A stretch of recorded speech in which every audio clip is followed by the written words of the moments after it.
Welcome to Health, Harmony, and Happiness with Kathy. I'm your host, Kathy Stricker. In my personal life, I am a wife to a dedicated law enforcement officer and mama to 3 lively littles. I'm an Adamantine Yoga teacher, health coach, community betterment advocate, and wellness enthusiast. But what I really like doing is connecting others with tools and resources that bring about health, harmony, and happiness. Whatever this looks like to you, I'm here to offer my own insights and tools from others that allow you to realize your full potential to live mindfully as your authentic, best self. Allow me to be a guide in discovering what works for you.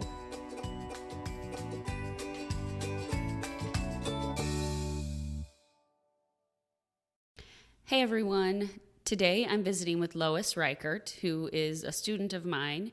She is an advanced practitioner as well as an apprentice for me, and she will be stepping in for me while I'm on maternity leave, which is probably right now if you are listening when this episode is actually released. In my conversation with Lois today, we talk about everything from pain relief because of this practice to feeling better as you age and being able to move more freely with age. And also we hit on depression and how that can be a sensitive subject, but this yoga practice has done a lot to impact her personally, and she does believe that it can be a tool for those who struggle with depression. Listen in, and I hope you enjoy today's conversation. Thank you so much, Lois, for meeting with me today and for visiting with me about your practice of Adamantine Yoga and how it's changed you. Can you tell my listeners how long you've been practicing and just begin with your story of how you were exposed to Adamantine Yoga? Okay. Well, I think I've been practicing about 1.5 years. Really, it was God or serendipity or something, because Kathy and I were working together through another organization, and I was whining about my back pain and getting old and all that kind of stuff. And she told me a little bit about Adamantine Yoga, and I just said, I don't like yoga. I've tried it before. It doesn't work for me. But she very kindly said, well, this is different. And I was skeptical, but I felt like I'd walked myself into a corner and I was going to have to give it a try now. But she was absolutely right. It was different, and I can't even begin to describe how it's changed my life physically and mentally.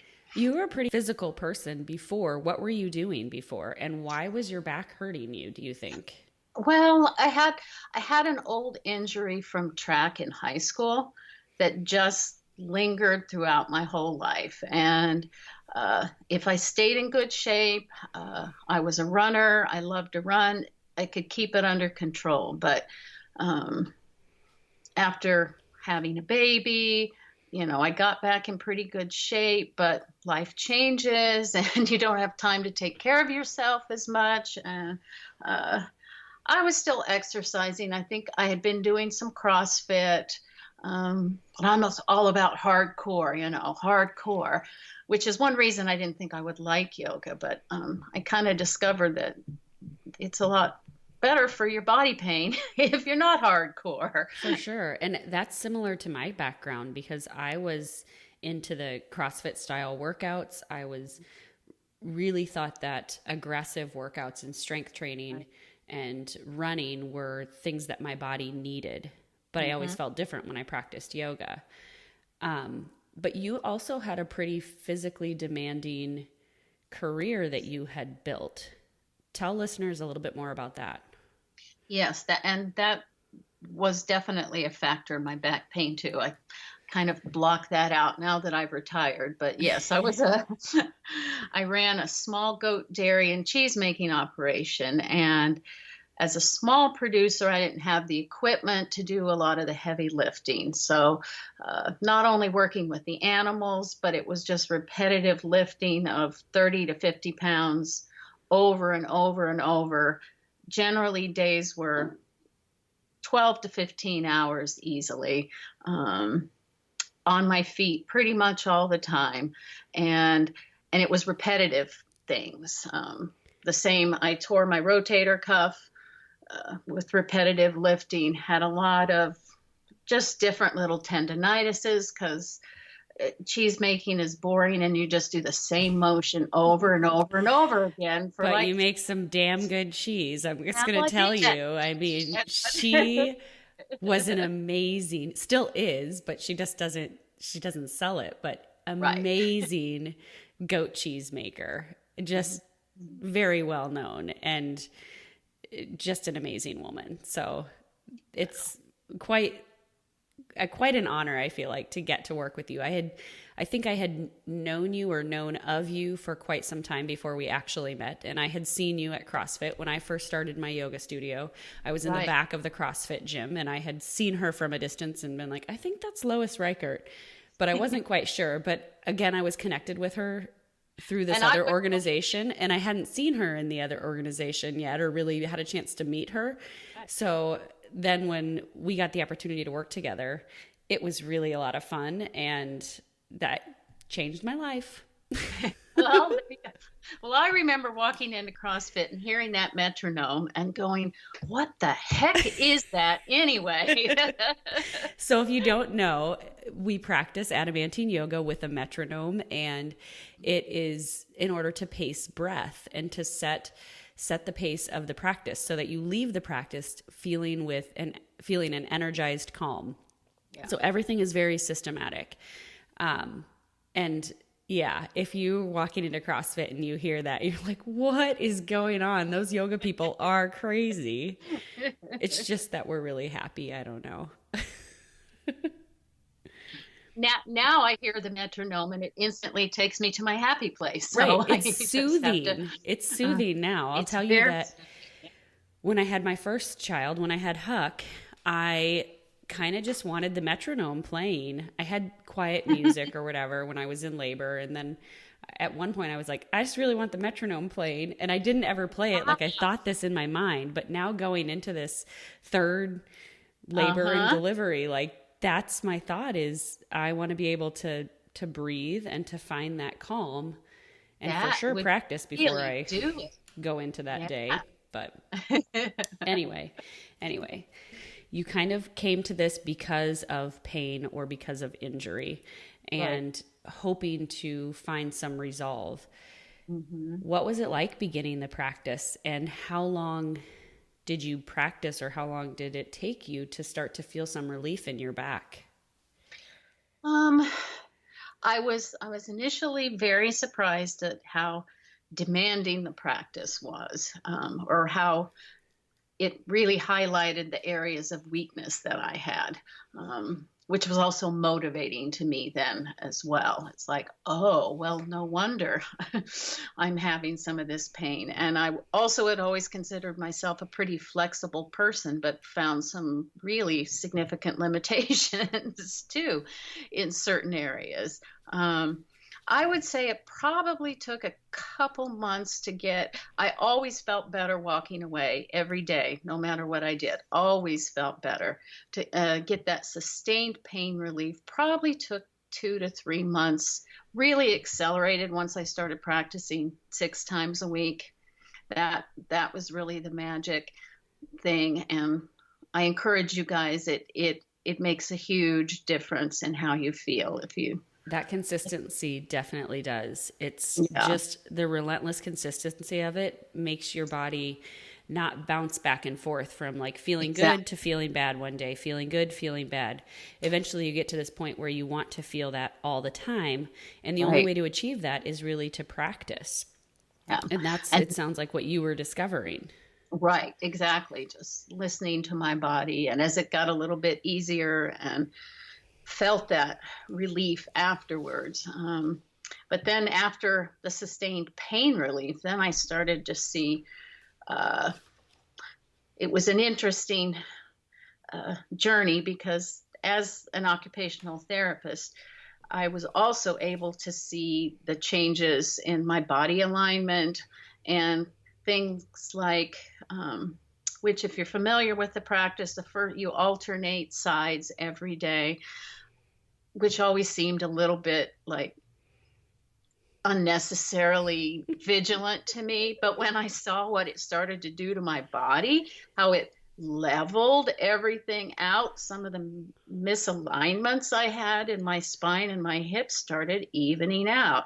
And I started going really extreme and changing the way I crossed my legs and the side I slept on and all that stuff. But I think that all really contributed to a leveling out and a balance that I haven't had probably since I was a kid. Yeah. Now you were already more hyper aware of body movements kind of because of your background with occupational therapy. But the practice definitely starts to bring some of that out. Don't you agree? When you start to realize like, oh, I'm going to carry my purse only on my first side today. Right. And tomorrow I'll carry it on my first side, which is the opposite side. So in the practice, you alternate sides like Lois said. So one day you lead and do everything with with your right side, for instance, and that's your first side for the day. The next day you lead and do everything with your second side, or your left side rather, which would have been your second side on the other day. And that's just to create balance in your body.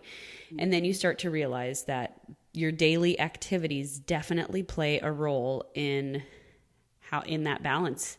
I'm convinced that a lot of the tension we see in students with their right hip is because of driving a car. And we spend so much time engaging those muscles, even if it's just a little bit, to press the gas and press the brake, it overdevelops that and creates more tension on that side of your body.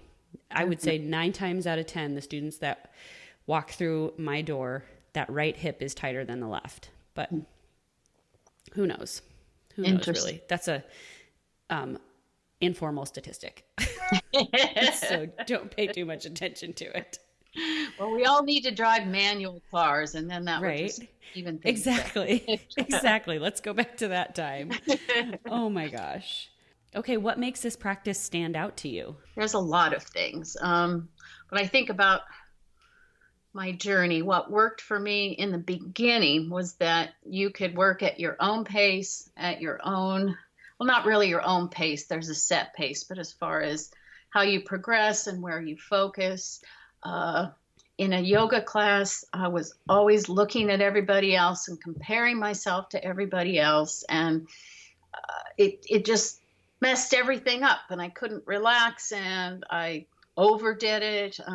When it's just your own practice, you can kind of block everything out with the rhythmic breathing. Once you learn the choreography,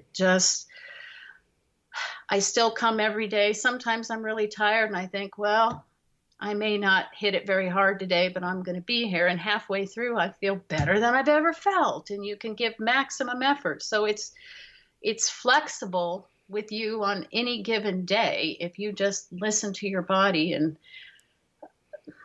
I guess it's just kind of just works. It does. I know. And I don't know how to explain it, but it just does. Yeah. I think you saying that it's your own personal practice is a huge factor. So you had taken other yoga classes in the past, and you had said you had been unsuccessful with quieting your mind, with slowing down, and it just seemed almost boring, right? Yes. I forgot about that. But yes, I was either constantly comparing myself and anxious or bored.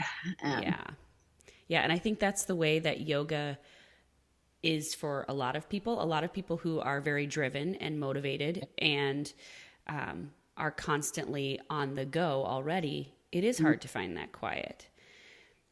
So when you're given an opportunity to create something that empowers you to, it's almost like you're doing what you want to do on your mat, but not really. You've got a path, you have something that you're following, but it's up to you to decide how much effort and intensity you put into it. And I just thought of this, what it does for driven people like us, it drives you in the right direction. You know what I'm saying? You can be driven, but driven to quiet your mind, to open your heart. I mean, it just drives you in the right direction. Exactly. It really does. Competition, not into all that stuff. It's just anyway, yeah, And it's if you find that you're still comparing yourself and using that competition, somehow the practice is going to come back and bite you. Wouldn't you say? yes, absolutely. Have you had experiences like that? um, absolutely, especially in the beginning, not so much now, but uh, and it seems like too when I go to James's studio, which I've only done like 2 or 3 times, but you feel like, oh, I got to be the very best I can be, and then I either really suck at it because I over jump my handstands and not try to knock people over, or do something all the way that I really shouldn't do just because I don't want to look like I can't do it, and then I'm messed up for a couple of days. So So yeah, it teaches you some of those adamantine tenets, right? It teaches you right, to surrender. It teaches you nonviolence because definitely. you can't just go all out when your body's not there. Your body's not ready to do that. Mm-hmm. But speak to that a little bit. Speak to the difference in practicing on your own versus at a studio, whether it's our studio here or in Des Moines at the Adamantine studio. Well, I think that's one thing that really sets this kind of practice apart, is that you can do either. I think very successfully. I love going to the studio because of the guidance that you get.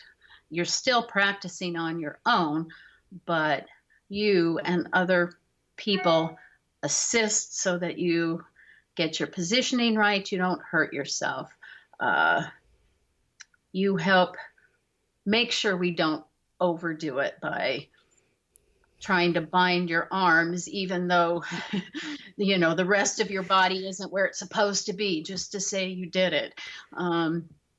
Getting that last little bit of stretch you need to achieve the right, posture and alignment. Those things just really help move you along, which is why I like practicing in the studio. And even if it's also just a really safe space with less distractions. At home, when I practice, I can have a good practice, but I'm always thinking about, okay, when I'm done with this, then I need to get something out to thaw for dinner, or I need to go paint that. But in the studio, all of that goes away, and I'm only there to practice. And so that's why I like coming to the studio every day. Exactly. It's such a different atmosphere and Mm. environment for you to put yourself in. I feel the same way when I go to James's, even though here it's a little bit easier if I'm practicing in class. It's getting easier and easier for me to shut my mind off to the rest of the distractions in the room, and that just it keeps me in check because it just reminds me like, oh, you're not really focused. If I step to the wrong position and try to move through something that I'm like, well, I'm not even right here. Well, I realize my mind's not focused at all. Right. So that's a huge thing, is that it allows you to stay focused when you do come to the studio because you're not in your home space. You're just there to practice. Right. It helps. Yeah. What about the intensity of your practice when you're at home versus at the studio? Do you feel any different? Hugely different. So I'm way lazier at home. Not that that's always a bad thing. Right. Because some days we need that, but it definitely pushes you a little bit more when you're in the studio. And things that I'm on the edge of learning to do by myself, I can't even attempt that without assistance at home. So I might just kind of blow through that. And Yeah. like on the other hand, though, sometimes some of those things when you're practicing on your own or at home, mm-hmm. it gives you, like, I'm thinking of our friend Chelsea, who Yes. she kind of pushed through one of her barriers and just did it on her own at home, like standing up or dropping back from wheel, one of the two. I think it was dropping back. And yeah. She did that on her own.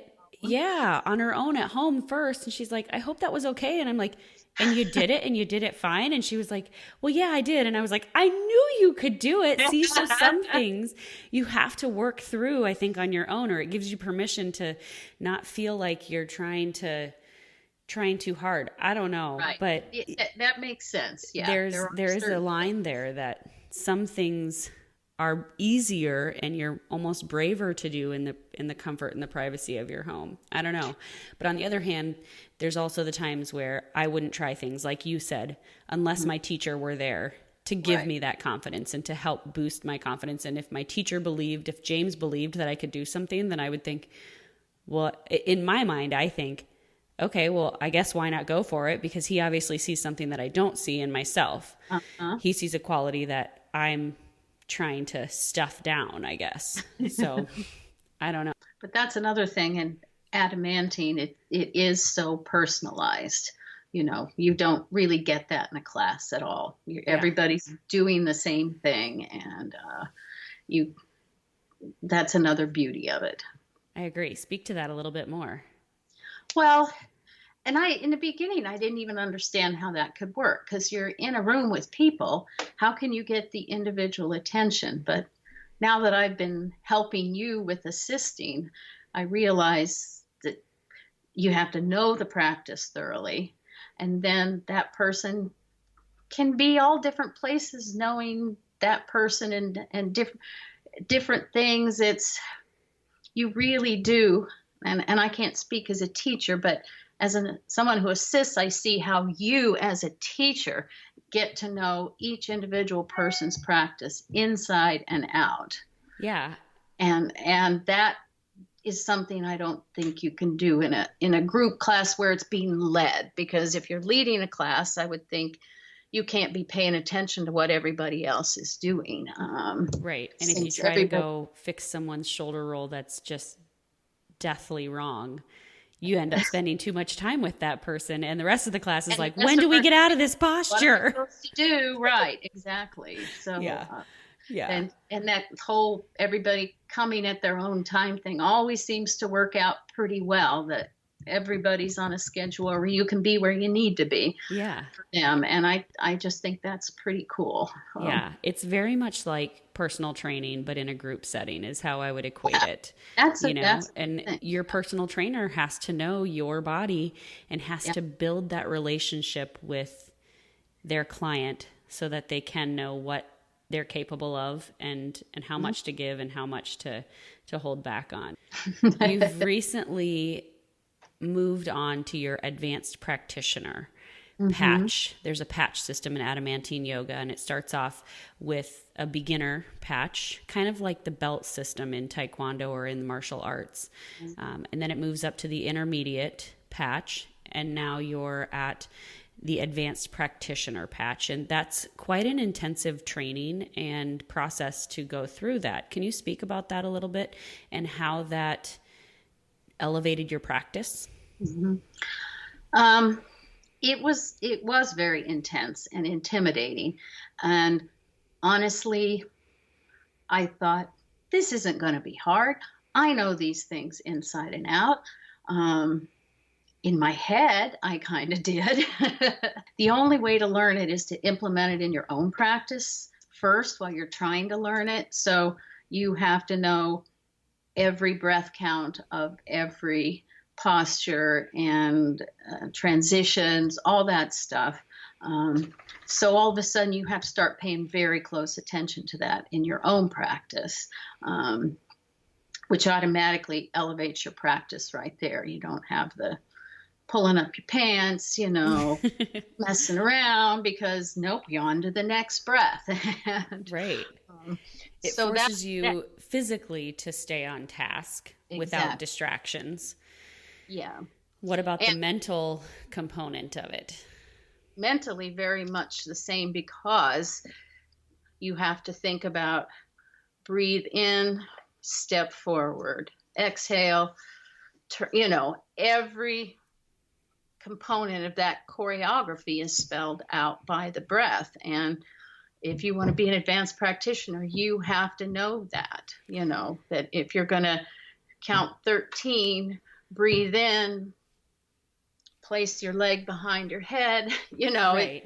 It's So super, super specific. it really enhances the focus, right? Yes, And that's a your good way. mental clarity and awareness. Because if you're Yes. not paying attention to where you are in your practice, if you're distracted by something, the You practice isn't going to be there. No, and you lose that the calm that you get from the rhythmic breathing because it gets off. And the counting and the breathing is really, really important spiritually. You don't know that till you start getting it down, and then you realize how important it is to the practice. And why is that? I guess because it helps you focus. Exactly. Yeah. Um, So if you were to pull that element out, think about other areas of your life, and has the work that you do on your mat mhm. transferred over, and can you see those differences in activities that you do or ways that you respond to various stressors in life? Yes, hugely changed how I respond to stressors. One of my biggest issues my whole life has been constant self criticism, never good enough, really just being nasty to myself in an effort to make myself better. But instead, this has helped me become much more forgiving of myself, much more encouraging. The nonviolence and surrender pieces are both still really the things I constantly struggle with.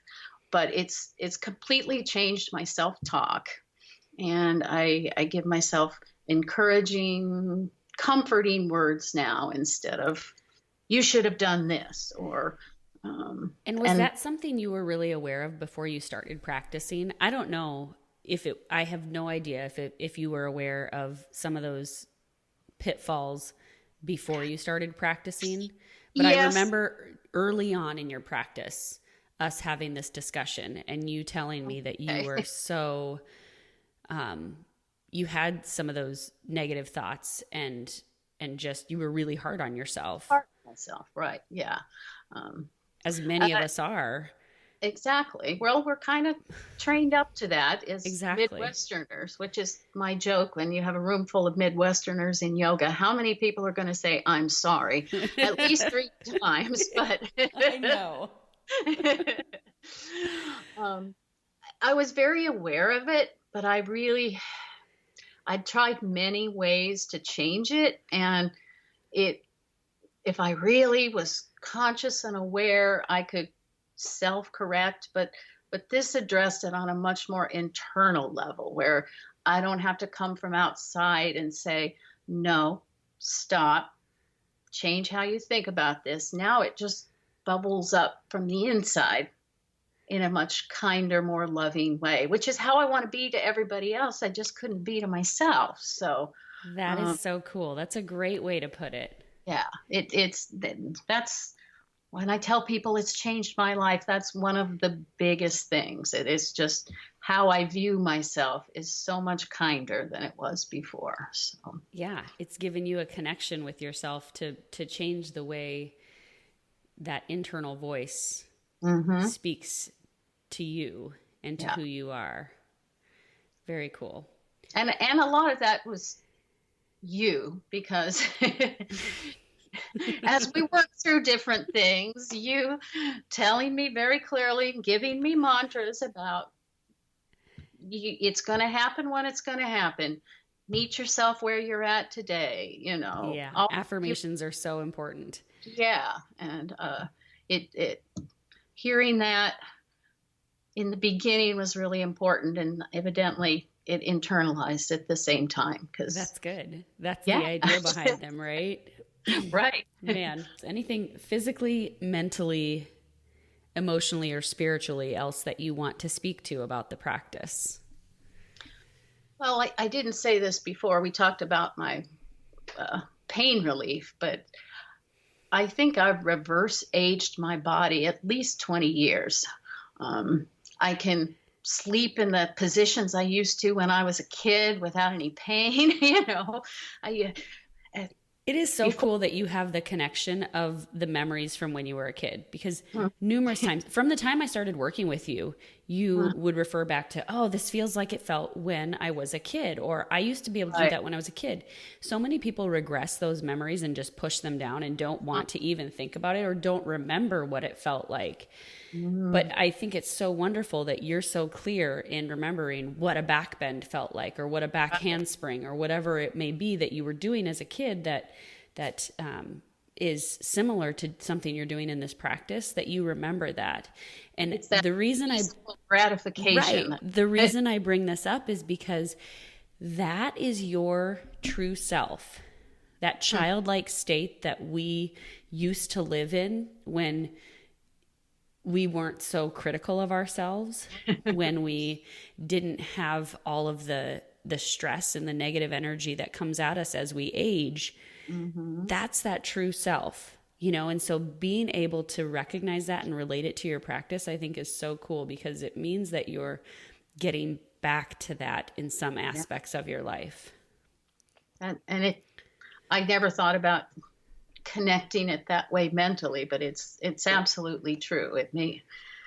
Makes me feel stronger and younger, and and Yeah. it's like, oh yeah, I remember this. And sometimes it takes a while, but then it's like, oh yeah, that's when I engage and I can control it. And so Yeah. yeah. You know what? It- And James talked about that too when I interviewed him, is that he's probably the healthiest he's ever been, even with all of his strength training, personal training, everything that he's ever done in his right, life. Right now, at his age, he is probably the healthiest he has ever been because of this practice. right.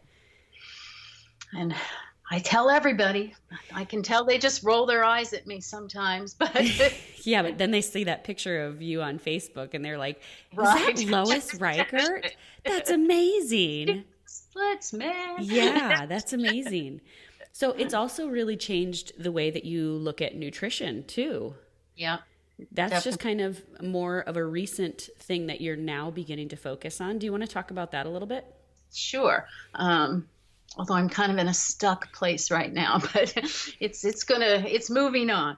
Um, some of it, I mean, obviously, when you feel better, you want to take better care of your body. You want to put good things into it. When you come to your mat in the morning, if you've eaten like crap the day before, you can tell. Yeah. If you're in touch with your body at all, you can really tell when you're not eating right. And I finally had to just face that. And I knew I wanted to lose weight.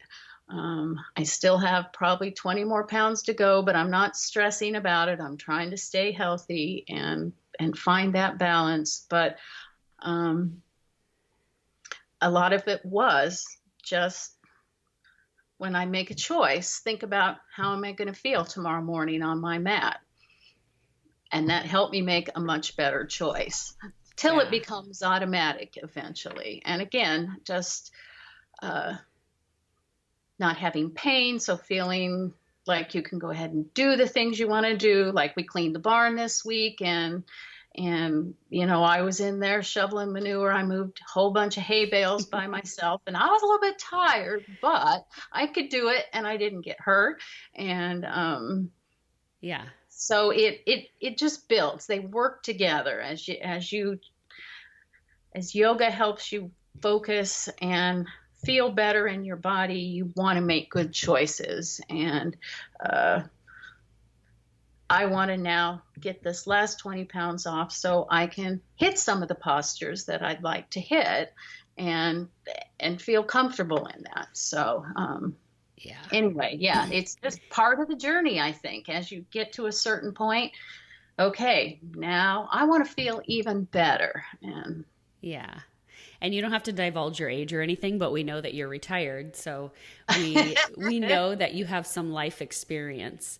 And I think it's so that's cool for that, yeah, I think it's so cool that you, like, none of the postures in the sequence you're eliminating from the possibility of doing someday because sure. of Yeah. your age.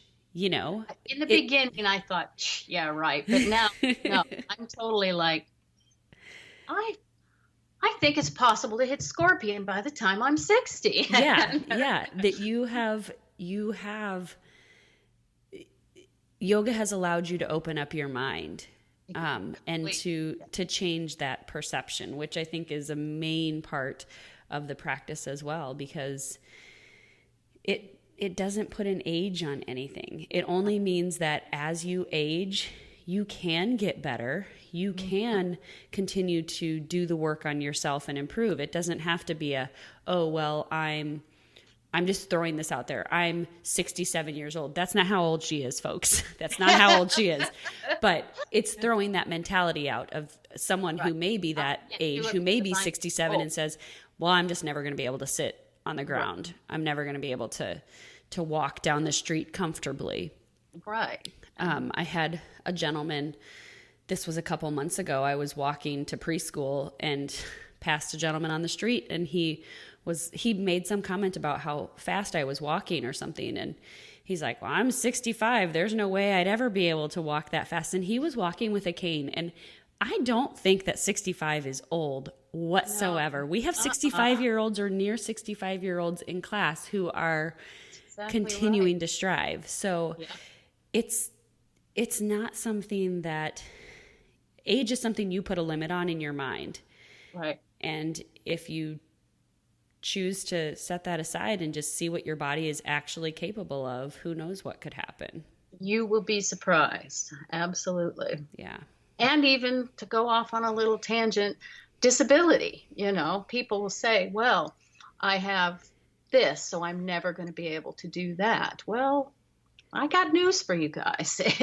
There are things. And I'm real interested in learning more about that. Exactly. Because I think there's a lot of potential for people who've given up on it. And it takes work, though. It is kind of,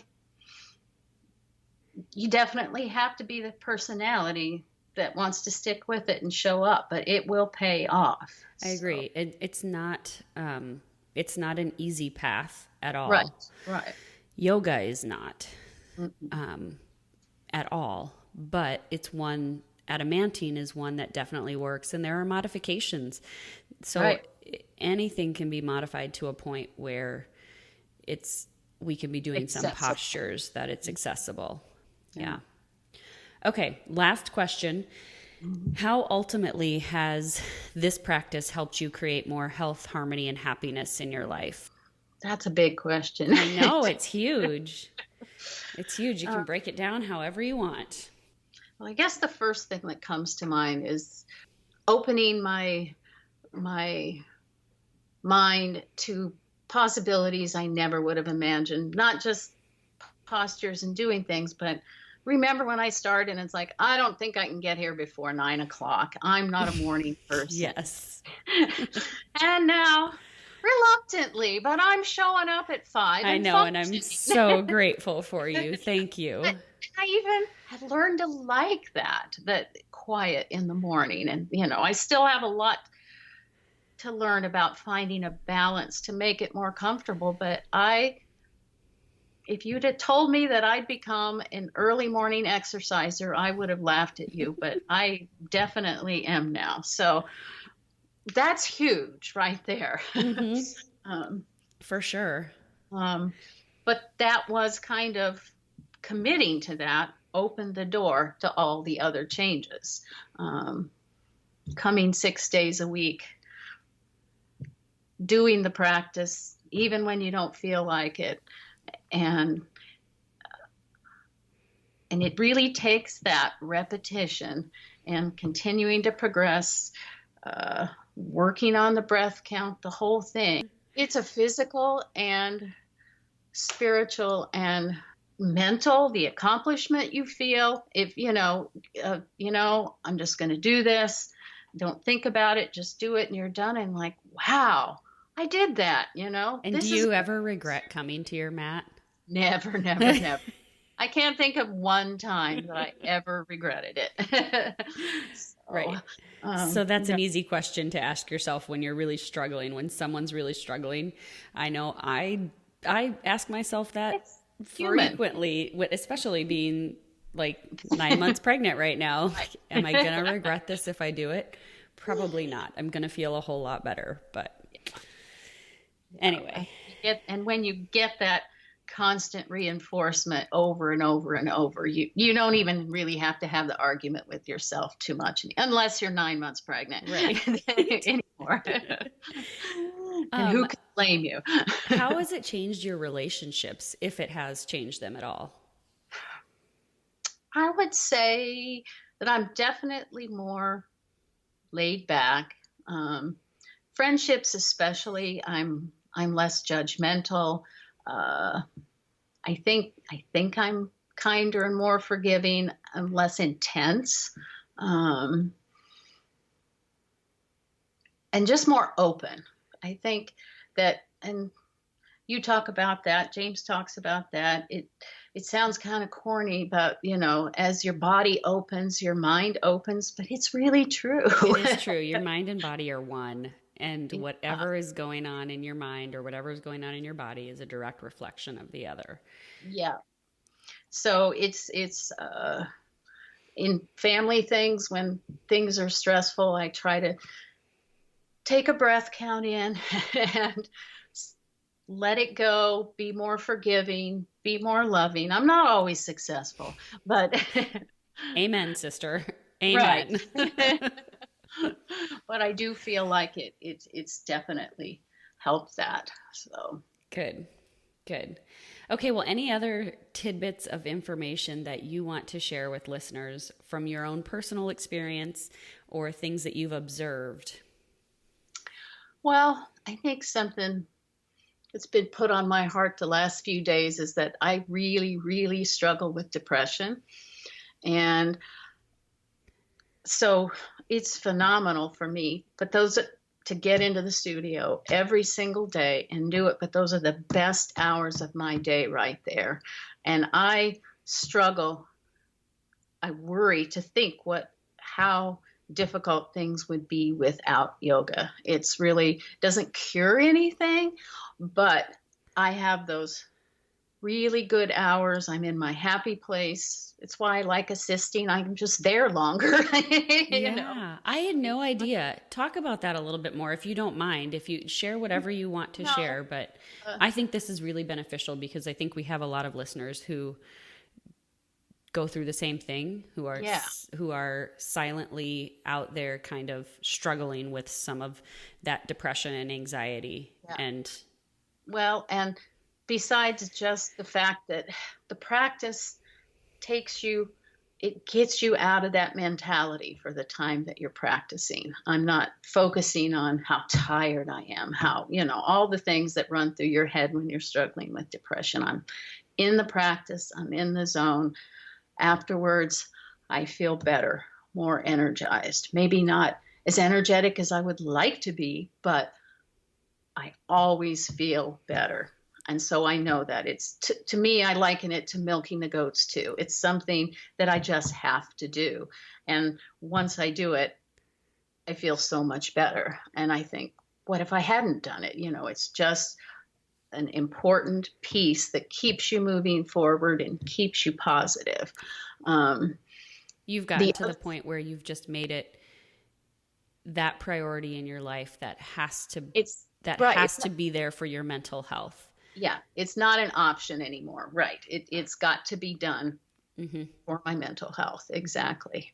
But the other big piece that plays into that is what I was talking about, self-talk too, that depression is a lot of the reason sometimes for the negative self-talk, and being able to turn that around has been really huge as well. I may still struggle with being able to take the initiative to do something, but I'm not telling myself what an awful, terrible loser person I am because I don't go up and get that door painted that needed to be done. And that's huge. So you're learning to give yourself grace. You're learning grace. So many things through this practice, which thank you for sharing that, because I think that's something, like I said, that many of us have dealt with in our pasts or are currently dealing with. And it's hard, and it does take the work of having that little bit of internal motivation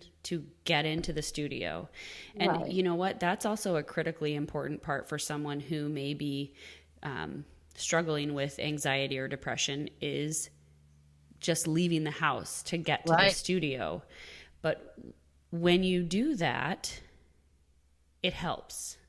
Yeah. If you can, I think it was the 30-day challenge, because I committed to that. Yeah. So I felt like I had to come in 6 days a week, not because I wanted to win, but because I felt like I committed to that. And sometimes that's what we need. Those of us with depression and anxiety, is if you commit to someone, you're always more willing to do something for somebody else than yourself, I think. Yeah. So, but then the rewards came and it became self-fulfilling, Yeah. Then it was not a struggle to get up and come in, because I knew I would feel better when I left. Right. So. Right. In the beginning, it's definitely that someone's there holding you accountable. Right. But eventually it does become something that, like you said, is self-fulfilling. Yeah. So, cool. All right. Well, anything else you want to share or say? Just thank you for guilting me into trying it. I didn't even know I was guilting you into it. I was just telling you. You were so laid back about it, but I felt like you were so kind about it. I had to give it a try. Well, thanks. Thanks. It's just a nudge. It's just a nudge. I just try to nudge people into wherever they're going to be ready, whatever they're going to be ready to take on at the time. So yeah, and I have to learn to nudge instead of push and drag. Oh, the fun life lessons we're learning, right? That's right. Okay, well, thank you so much, Lois, for taking time today to visit with us. And if you are a local practitioner and come to the studio now, you will be seeing Lois pretty much every day at the studio helping out. So I invite you to come on in and practice with her and some of the other assistants whom I have helping out right now. And if you are not a current practitioner but live in the Knoxville area and would like to try Adamantine Yoga, I will be back in the studio at the beginning or middle of September, and we'll be taking new students at that time. So you can head on over to cairnyogawellness.com and schedule your free week of class for my return. I hope you enjoyed today's episode. Thanks for tuning in. If you like what you hear, help us grow this podcast by sharing it with even just one other person. And it would mean so much to me if you would take a moment of your time to write a review. Your comments and feedback are what help me continue to bring you topics and guests that can help you and others on their journey in creating health, harmony, and happiness. Remember to head on over to cairnyogawellness.com to get the show notes and links from today's episode. Follow me on Facebook and Instagram at Cairn Yoga Wellness, and to continue connecting with more resources that could help you enhance health, harmony, and happiness in your own life, subscribe to this podcast. Thanks again for listening.